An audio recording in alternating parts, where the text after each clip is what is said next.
Hello, everyone. We are back with another day of the Epstein Files with Sam and Amy. And Sam, I spent a lot of time this past weekend reading emails and documents because I was away and my kids were at a sports event. And so I was just kind of sitting there with my laptop. And there's like two big takeaways I have.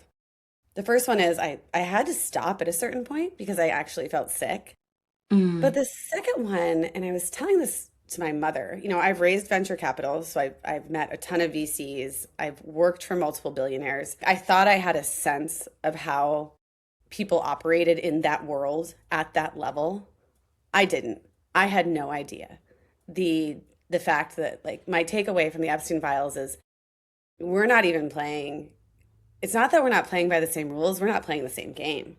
Like these people Okay, live but in a I world. do think I want to stop you for a second and say that this is not everyone. I think it's I really know. important to remember that this is a minority of people who are involved.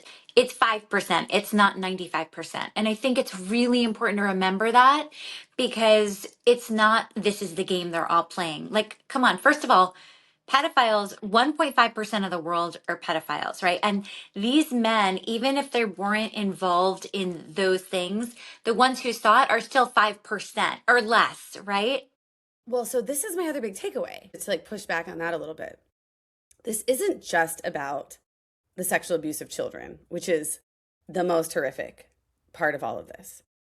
This is about a system. Epstein was a fixer, and one of the things he gave people was access to child abuse, sex, like all sorts of those things. But he fixed other things for people. He gave them a private island to visit. He gave them entrance to elite schools. He gave them, that's what he fixed introductions, connections with politicians and business people. He was a fixer. And like, he gave people access to things they wouldn't have in a normal, like day to day world. And I think that he's just like he was a conduit for all of this, right? Like he had his own proclivities. He's a pedophile, but his job to whatever extent it was as a fixer. Like if you look at the email where he made $25 million dollars facilitating a settlement between one of the Rothschild's banks and the US government. Like he made $25 million dollars facilitating that $45 million dollars settlement. I understand it, but I still want to push back on this idea that we don't understand what it's like to be in this world. Here's the thing. There are only certain people that accepted these offers, right? Of getting into this world. Steve Bannon, Bill Clinton, Donald Trump, Bill Reid Gates. Hoffman, Howard Lutnick. Like there's men who were complicit, but there's many more men who weren't involved. And I think it's really important to remember that because it's like if you put a black cloud over everyone, then everyone just kind of wants a license. If you're going to be accused of something, might as well do it. Like I don't think that's true. I think the takeaway is there are a lot of really shitty people out there and they're able to cover it up by helping each other out in this little system. And it's a very scary system. But I also think that that's like touching fire. We don't need to touch the fire. Yes, I know there are good people in the world. I know that the majority, I And know I'm that not trying to say they're good people in the no, world. I know, but like I'm saying the majority of people who have $1 billion are not in Epstein's network. I mean, but I just say that out loud, Sam, and I'm like, okay, here's a question. Like, how many billionaires are in America and how many of them are in the files? Like, Not am I many. like, Not like, many, Amy. That's the thing. I think it's really important to know that not many of them are in the files. I mean, I've okay. looked at for many people's names that are not in the files. I think that it's really important to keep it to these people. But I want to move over to what happens to these people because, and by the way, Amy, do you think there should be a statute of limitations? Like, what if someone in there did these things? Like today, there is a demand on the front page of the California Post, which is the New York Post's newest kind of venture. Yeah. And it says Karen Bass has called for Casey Wasserman to step down as the chair of LA 28, which is the Olympics for 2028. Now, some people are saying, well, he did all this, more than 20 years ago. So at what point do you think is there a statute of limitations or what's your perspective on that? So I think when you talk about a statute of limitations, I think there's like the cultural response statute of Correct. limitations, and then there's a criminal And that's what statute of I'm asking. limitations. Yeah. So on the criminal side, I do not think if we're specifically talking about child rape and child sex abuse, I do not think there should be a statute of limitations, because how can you place a statute of limitations on a crime that most of the victims are too young to understand or report before a statute would expire? It's an excellent point. Not possible, right? Just absolutely not possible. But like culturally, we don't have rules, right? Like we just have our societal response to things. And one thing I would say is if Epstein had been brought to justice many, many years ago, Casey Wasserman would have been able to deal with this many years ago. But people just sat there in the dark with their fingers crossed, hoping it wouldn't come to light. Like that's the thing I keep thinking about as these emails roll out. Like I've said it 10 times, like were they just sitting there like, hope nothing bad happens to me. Like it's mind-blowing to me, right? Like you and I both know like about crisis strategy and response. And like it seems the entire global strategy, if you had a connection to Epstein, was to hope and pray the emails were never released. Right?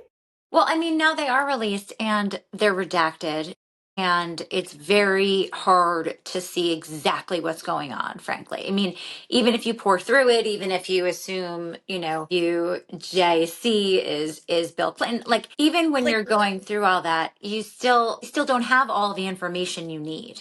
you don't. And it's like when I was going through it the first time and seeing the WJC emails, I assumed it was Bill Clinton. And then it was through like digging and understanding like the players and understanding who to search for and what to look for, and found an email where Doug Band, Clinton's chief of staff, said, I'm sharing a BlackBerry with the president, that I was like, it was banned, but like to anyone reading one email.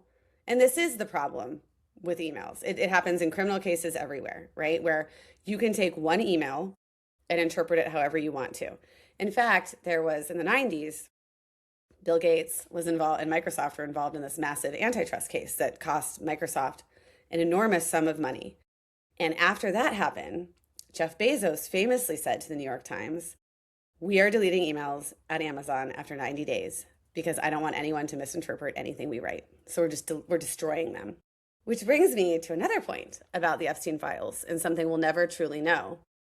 There are emails. Epstein used Signal, which is ephemeral messaging or encrypted messaging. So no idea what he said on Signal. He used Skype. I think the Skype, didn't that just come out today, Amy? The Skype. So there are thousands of like messages that reference Skype, and there are some Skype chats, but like we don't have the Skype call logs. When I search for Skype, it would be like someone left you a message on Skype, and sometimes there would be the name and sometimes the name was redacted. But like we don't know what they said. Why were they speaking on Skype and not on the regular phone? And then there were other emails where like there was an email where someone asked Epstein about something and he said, not for email. So like this guy knew, at least in the aughts, he figured out like I shouldn't be writing emails about this stuff. And so there's so much we'll never know. I believe that my prediction about the redactions is that we will see more and more over time. This isn't going away. I don't think that's another thing I wanted to talk about, is that it's definitely not going away. And Trump had said, I think everyone's had enough of this. People are just getting started with it. So what we're seeing is heads are starting to fall. This is like, it's the expression, heads are starting to roll, heads are starting to fall. Heads are starting to roll. And I think what we're seeing is culpability, right? So we saw that Davis Polk held, CARP accountable, Goldman Sachs, we don't know how exactly it happened. Paul Weiss with CARP. Okay. And then we have Goldman Sachs with Rumler. And so, and then you see like in Norway. Pritzker today. And Pritzker, exactly. Pritzker just stepped down from CEO position or chair position of Hyatt. That was a huge deal. So I think this is just beginning. I mean, and Casey Wasserman, by the way, he did step down from his position as head of his music agency after a number of clients dropped them because of it. And now they're renaming the agency without him on it. But he's insisting on staying on as head of Olympics, which again, Amy, I just find so outrageous because the Olympics is representing America. So why is his brand not good enough for the Wasserman Group, but good enough for America? Well, here's the thing. Here's the difference that I'll tell you. I don't think Casey made the decision to step down from the Wasserman Group. He sold a substantial portion of the Wasserman Group to private equity. And his private equity, I was reading, it was his private equity investors that made him step down. and no Yeah. one's making him step down for the Olympics. The Olympics, LA 28 is largely like Casey's thing, right? Like he has the Yeah, handpicked but group of there's a people that. huge board. I mean, Melody Hobson's like people, a lot of really esteemed figures are on the board of LA Yeah. 28. But So, you would think that they would insist he step down. And I think after Karen Bass's announcement, I do think she is the mayor of LA. If the mayor of LA wants you to step down and you already stepped down from your agency, I don't see how you can still hang on to the Olympics. well, I agree, and I think she probably consulted with a number of the board members. There is a coordinated action here, right? Like Karen Bass didn't do this without speaking to other people. There's like closed door things happening for sure. But speaking of heads rolling, sure, there's heads rolling in terms of people losing their jobs, but I'm sorry, from what I've read in the files, there should be people going to prison. And I don't know if we will ever see that kind of accountability because I haven't said this to you on the phone or in text, but the more I read into these files, there's so many lawyers involved. You know that, right? Because we've seen it too. Of And like course. something we haven't talked a lot about is Kathleen Rumler is a former DOJ attorney. There are a lot of former DOJ attorneys in this. And we know that the DOJ redacted the names of their own prosecutors. But not the I victims. think that, not the victims. The victims' names are everywhere, which I have another story that I went down this massive rabbit hole. But so many DOJ attorneys. Bill Barr is named as a person who witnessed abuse or took part in abuse. That's the papers, not me. Bill Barr was the attorney general under Bush 1, and he was the attorney general under Trump's first administration. His father was the one who hired Epstein at the Dalton School, and his father is former Hmm. CIA. Epstein said in the emails that Bill Barr was CIA. I think that the DOJ is in large part protecting the DOJ. Like they're protecting the failures of the agency to investigate and prosecute. I think they're protecting people within the agency. I think they're protecting the former prosecutors who represent Epstein's co-conspirators. Like I think it's this thing where it's like the hen guarding the hen house, right? Or like, and it's cover your ass, right? Like they're just protecting themselves at this point, the agency, the institution. And I will tell you that the DOJ, it transcends party lines. Like Todd Blanche, who is I think like the number two in Trey, he's a long DOJ guy, worked through multiple different administrations politically. He's not Democrat or Republican. But they believe in the institution. They call themselves a family, and I think they're protecting each other. I think they're protecting the family. I think they're protecting the Right. institution. And I think it's sad. It's like, Well, also, I mean, the Southern District of New York, that court is just so powerful. And what you see, I don't know if you've been following what's happening in New Mexico, but yes, yes. Epstein has a place in New Mexico, which he referred to as the farm. There was some, I mean, it sounds like we're crazy when we say these things because it sounds I so know. insane, but It's all it sounds true. like It's all such true. conspiracy bullshit, but it isn't. Apparently, there No, Sam, perhaps they called it conspiracy bullshit to make you stop talking about it, but it's not.